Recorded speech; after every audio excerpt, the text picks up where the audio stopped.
जय माता की। आप लोग कैसे हो? आप लोग बिल्कुल ठीक होंगे। जहाँ माँ की कृपा होती है वहाँ भक्त हमेशा ठीक होते हैं। और सुबह के 4:30 बजे हम उठ गए थे और अब तो बज रहे हैं 5।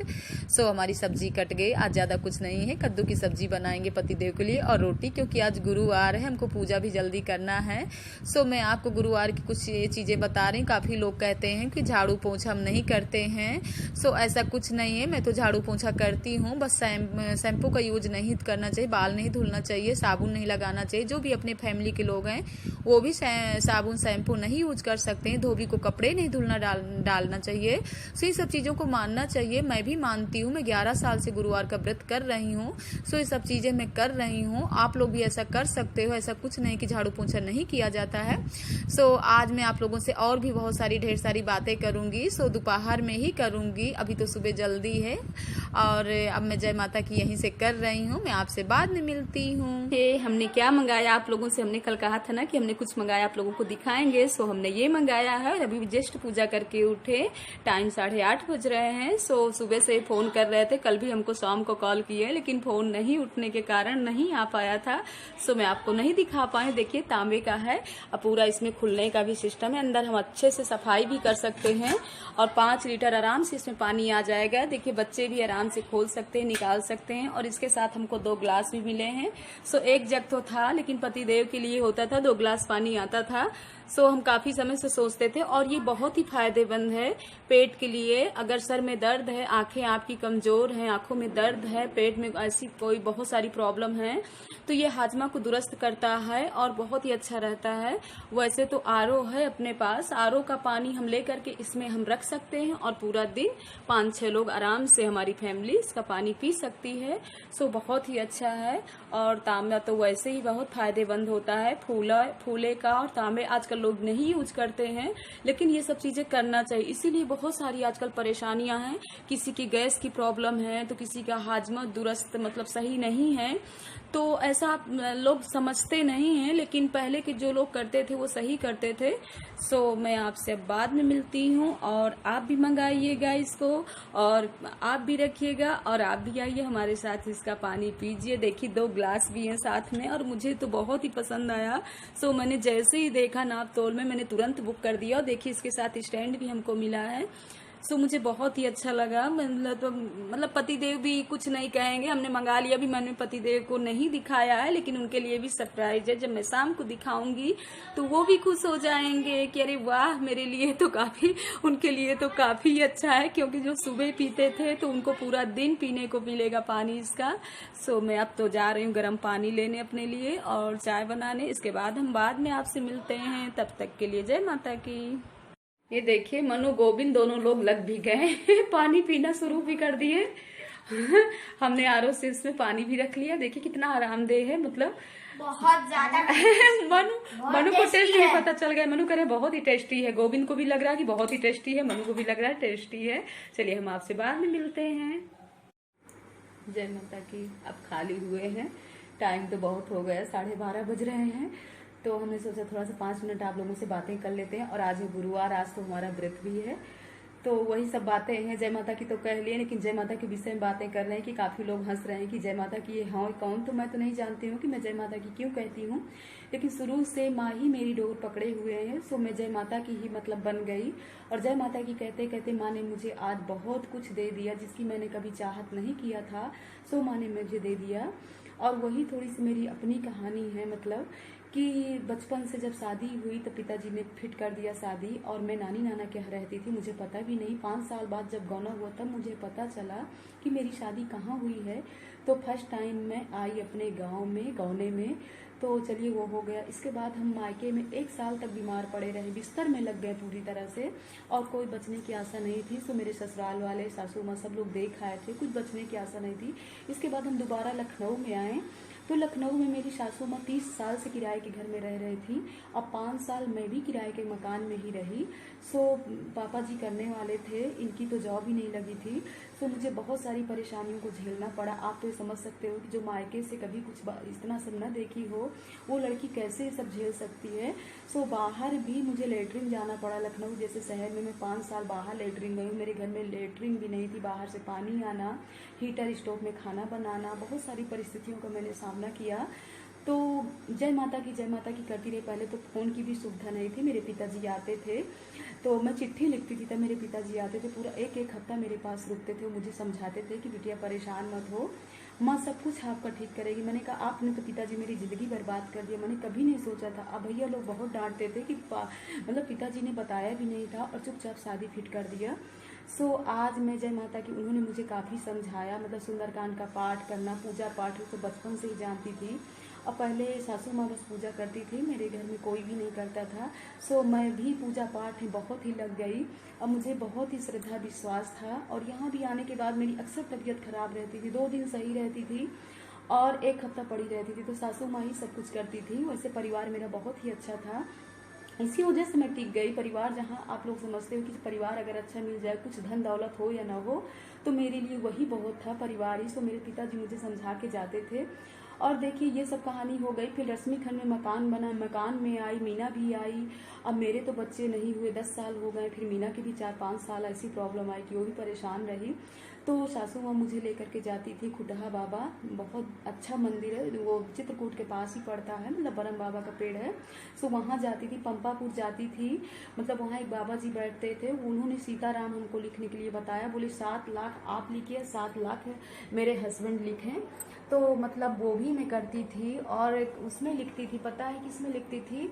रेड स्याही और अनार की कलम से मैं पूरा दिन उपवास रहती थी, सिर्फ 1 गिलास चाय पीती थी और शाम को खाना खाती थी। अपना भी मैंने 7 लाख लिखा, पतिदेव का भी 7 लाख लिखा।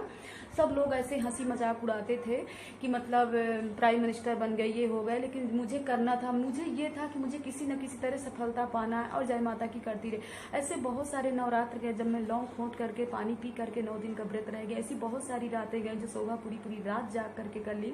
तो मेरी नाव ऐसी थी कि डूबती थी, तैरती थी, उतराती थी, मुझे कुछ समझ में नहीं आया। जय माता की करती रही। आज देखिए यहाँ मतलब रुचि खंड में मेरी एक चाची रहती हैं, तो वो आई, बोली शोभा इतने साल से परेशान हूँ, बच्चे नहीं हो रहे हैं और मीना भी इतना परेशान है, मतलब कोई डॉक्टर की दवा भी नहीं हमको फ़ायदा करती थी। तब उन्होंने कहा कि तेलीबाग में एक सिद्धार्थी माता है, वो सोने की बनी हुई हैं, गुरुजी हैं, बहुत अच्छे हैं। सो शोभा वहाँ चलो और तुमको दर्शन कराते हैं। मैं चाची जी के साथ गई, वहाँ दर्शन गए। उन्होंने मुझे क्या बताया कि आपको 7 साल मतलब भिक्षा मांगना है। तो मैंने अपने लिए नहीं किया, मतलब अपने लिए भी किया, मीना के लिए भी किया। सो मैं भिक्षा मांगना शुरू की, 7 साल मेरे पूरे हो गए। तब फिर हमारे कृष्णा आए, कृष्णा के बाद गोविंद आए, फिर मनु आए। और जो लड़की इतने लंबे घूंघट में 11 साल रही है, कभी कपड़े डालने में छत में नहीं जाती थी, दूध वाला आता था तब भी सासू माँ लेती थी, कभी बाहर नहीं निकलती थी। और डॉक्टर को दिखाने जाते थे, ये मुझे स्कूटर था जब पापा जी का, तो डॉक्टर को दिखाने जाते थे तो मम्मी पिछौरी ओढ़ करके मुझे डॉक्टर के यहाँ भेजती थे दिखाने के लिए। सो मैंने किया, मैंने अपने जीवन में बहुत सारा संघर्ष किया। मैंने ससुराल में कभी नहीं सोचा था कि मुझे इतना सब कुछ ऐसा आराम मिलेगा। सो वही माँ की कृपा है जिसके लिए मैं जय माता की बचपन से कहती आई। 2:30-3 बजे पिताजी के साथ उठती थी और दुर्गा सप्तशती के पाठ पिताजी मेरे करते थे। सो मैं बगल में बैठ करके सब सुनती थी और वही आज मैं जय माता की करती हूँ कि माँ मेरी किस तरह नैया पार की। देखिए मीना के भी हुए, मेरे भी बच्चे हुए और जहाँ कोई उम्मीद नहीं थी, मैं तो आपसे बता ही हूँ कि डॉक्टर ऐसे फाइल फेंक देते थे। और एक सिद्धार्थी माता की गुरु जी की उम्मीद, उन्होंने कहा कि बेटा परेशान मत हो। इतना तपस्या मैंने किया कि आपसे तपस्या के विषय मैंने बता ही दिया, आप लोग समझ सकते हो कि वो लड़की अपने जीवन में। और जब मैं डॉक्टर के यहाँ जाती थी, ऐसे 15-15 ऑपरेशन कराई कि घर वालों को नहीं बताती थी, पतिदेव को भी पता नहीं चलता था और ऑपरेशन में करा लेती थी। बाद में लोगों को पता चलता था, जब 2-2 3-3 घंटा में बेहोश रहती, तब डॉक्टर खुद फ़ोन करती थी, तब मुझे उन लोगों को पता चलता था कि आज मेरा ऑपरेशन हुआ है। तो वो लड़की मैंने अपने जीवन में बहुत संघर्ष किया। आज जो लोग हंसते हैं, मैं हंसने पे नहीं जाती हूँ। और यूट्यूब में जो अपने मेरे लोग हैं, उन लोगों का मैं यूट्यूब में ऐसे नाम भी नहीं लेना चाहती हूँ। आज इंडियन ब्लॉगर गौरी तो वो मेरी अपनी ही है, मतलब उनके लिए मैं माँ से दुआ करती हूँ कि उनकी अगर तबीयत खराब है तो तबीयत ठीक हो जाए, माँ उनको जल्दी स्वस्थ कर दें और उनके बच्चे स्वस्थ रहें। और मैं अपने लिए ऐसा कुछ नहीं करती हूँ, मतलब जय माता की मैं इसलिए करती हूँ, इसीलिए आपसे कहती हूँ कि आप भी मुझे हर बार मतलब ऐसा ना करना कहते बोले कि प्लीज़ लाइक और सब्सक्राइब करिए। आप जय माता के लिए, मतलब आप ऐसा चैनल आप दबा रहे हो कि 1 रुपये आपके माँ के अकाउंट में जा रहा है। जो मैं भिक्षा इतना 20-25 साल से मांग रही हूँ, मतलब घर घर जा करके, अभी तो मैं नहीं पहुंच पाई हूँ। 100-150 घर हैं, उन लोगों से आपसे मिलाऊंगी कि मैं आज 20 साल से भिक्षा का कार्य कर रही हूँ। अगर आप मेरा चैनल आगे बढ़ाओगे तो समझ लीजिए आप भिक्षा मुझे दे रहे हो, वो माँ से, सिद्धार्थी माता से जुड़ रहे हो। और मेरे गुरुजी बहुत अच्छे हैं, लाख कोई उनकी बुराई करे लेकिन मैं कभी उनकी बुराई नहीं कर सकती हूँ, क्योंकि जो इंसान दुख में किसी के साथ आता है ना, वो कभी नहीं भूलता। और आज मेरे अपने ही मेरा नाम लेने में और मैं उनका नाम लेने में डरती हूँ, जिनके लिए मैंने पूरे दिन ऐसे लगा दिया और प्रार्थना करती रही, उन्हीं का नाम लेने में आज मुझे खतरा है। खैर आप लोग तो ऐसे नहीं हो, मेरे पास 60-70 लोग जुड़े हैं, जो मैं एक दिन नहीं अपना वीडियो बनाती हूँ और नहीं भेज पाती हूँ तो वो लोग मुझे फ़ोन करते हैं, बोले आज आपका वीडियो बुआ क्यों नहीं आया है। सब लोग मुझे बहुत ही मानते हैं, आप लोग बहुत ही अच्छे हो, आप लोगों का प्यार मुझे मिल रहा है वो भी मुझे पता है। आगे आप इसी तरह मुझे प्यार देते रहिए। और कई लोग ऐसे मेरे परिवार के भी कहें कि अरे क्या तुम ये यूट्यूब पे आई हो, अपने घर बच्चों को देखो, परिवार को देखो, सो क्या आप लोग मेरा कर देते हो। 25 साल से इतने सुख दुख, वो लड़की हूँ कि मैंने इतने सारे कष्ट झेला ससुराल में, अब मायके वालों को मैंने एक भनक तक नहीं होने दिया है। सारा कष्ट मैंने अपने आप झेलती गई कि हर एक चीजों को, परिस्थितियों को मैंने सामना किया। मैं वो लड़की हूँ तो मुझे ये सब चीज़ों का कष्ट नहीं है। कोई मेरे लिए हंसे, खिल्ली उड़ाए, कोई मुझे अनपढ़ कहे, कुछ भी कहे, कैसे मैं कपड़े पहनती हूँ वो भी मैं ज़्यादा दिखावटीपन मेरे अंदर नहीं है। सो मैं सबके लिए नहीं ऐसा कह रही हूँ। कुछ लोग हैं जो मेरी हंसी उड़ाते हैं, मेरे बच्चे कहते हैं माँ आप योगा करते हो, योगा का वीडियो बनाओ, तो दूसरा गोविंद कहता है माँ नहीं बनाना, नहीं लोग हंसेंगे। मैंने कहा बेटा मैं हंसने पे नहीं जाती हूँ, तो मेरा जीवन है। लोग मेरे 25 साल से मेरा परिवार और कोई भी ऐसे बहुत सारे ऐसे लोग हैं, मैंने बताया ना कि जो मुझे हंसते हैं, मेरी बुराई करते हैं, सो मुझे वो नहीं जाना, वो मेरी नहीं करते हैं, माँ जी की करते हैं, आदिशक्ति माँ की करते हैं, जिनकी पूजा हम सब करते हैं। मेरे तो आपको पता है मेरे माता पिता तो नहीं हैं, लेकिन सबसे बड़े माता पिता मेरे वो हैं जिन्होंने यहाँ मुझे भेजा है, इस रूप में भेजा है। और मेरे गुरुजी कहते हैं कि मेरी तो कुंडली में भी है कि मतलब गुरुवार मेरे कुंडली में बैठा है कि आप दूसरों को ज्ञान दीजिए। वैसे मैं बहुत लोगों को मानती हूँ, वो लोग भी मुझे मानते हैं, जिसके लिए मैं एक बाणी बोल देती उनका काम पूरा हो जाता है। तो मैं ये तो नहीं कहती हूँ कि मैं माता जी हूँ, मैं ऐसा कर देती हूँ, लेकिन हाँ जो लोग मुझे मानते हैं मैं उनको मानती हूँ। लेकिन आज कष्ट ये होता है कि कोई अपने ही हैं जिनके लिए मैंने बहुत समय दिया।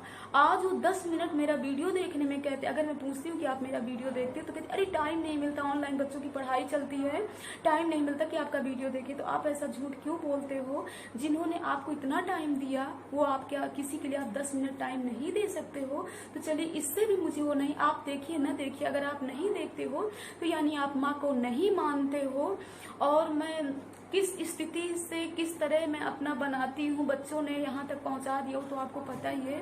तो चलिए आज मैं अब ज़्यादा बात नहीं करती हूँ और मैं तो बोल ही देती हूँ कि लाइक और सब्सक्राइब करिए। अगर आपकी इच्छा हो तो करिए, अगर आपकी इच्छा न हो तो ना भी करिए, मुझे वो भी कोई टेंशन नहीं। अगर मैंने माँ का नाम लेकर के इस चैनल को डाला है तो वो माँ ही मेरा बेड़ा पाल लगाएगी। सो मेरा 25 साल से बेड़ा पाल लगा रही है और हर कदम कदम में माँ मेरे बगल में खड़ी होती है। और मैं ज़्यादा माँ के विषय में नहीं बता सकती हूँ। 9 दिन का नवरात्र रहती हूँ। सो माँ मेरे सपनों में आती है, मुझसे बोलती है और मेरे सामने ही नाचती है, मुझे नाच नाच के दिखाती है और पूरे मुझे 9 दिन माँ के दर्शन होते हैं। तो चलिए अब जय माता की मैं इसीलिए कि आप किसी माता की मंदिर में पूजा करते हो या घर में पूजा करते हो तो क्या है वो माँ आपसे बोलती है? क्या शंकर जी आपसे बोलते हैं? एक विश्वास पे ही तो करते हो। सो मेरी विश्वास वो माँ की डोर पे बसी हुई है और बचपन से लेकर के अभी तक मैं जय माता की कहती हूँ, इसीलिए मैं जय माता की बन गई हूँ। लोग कितना भी यहाँ से कितना भी मेरे लिए कहें, मुझे कोई फर्क नहीं पड़ने वाला है। आप हंसिए और जितनी मेरी बुराई करना हो उतना करिए। तो आप लोग इसी तरह मुझे प्यार देते रहिए प्लीज़, और आपका प्यार इस तरह मिलता रहेगा तो मैं आगे का मेरा चैनल बढ़ता रहेगा। बस मैं आज की बातें यहीं पे ख़त्म कर रही हूँ। अब देखिए शाम तक क्या होता है, कैसे क्या मैं मिल पाती हूँ कि नहीं मिल पाती हूँ, मैं कुछ सोच कर नहीं बता सकती हूँ। लेकिन मैं आज का वीडियो यहीं पर एंड कर रही हूँ। जय माता की। शाम के देखिए मनु ने अपने पापा से क्या मंगा लिया, चुपके से हमसे बताया भी नहीं, और इधर खाने की पार्टी इनकी लगी हुई है। चलिए मैं वीडियो को एंड करती हूँ। जय माता।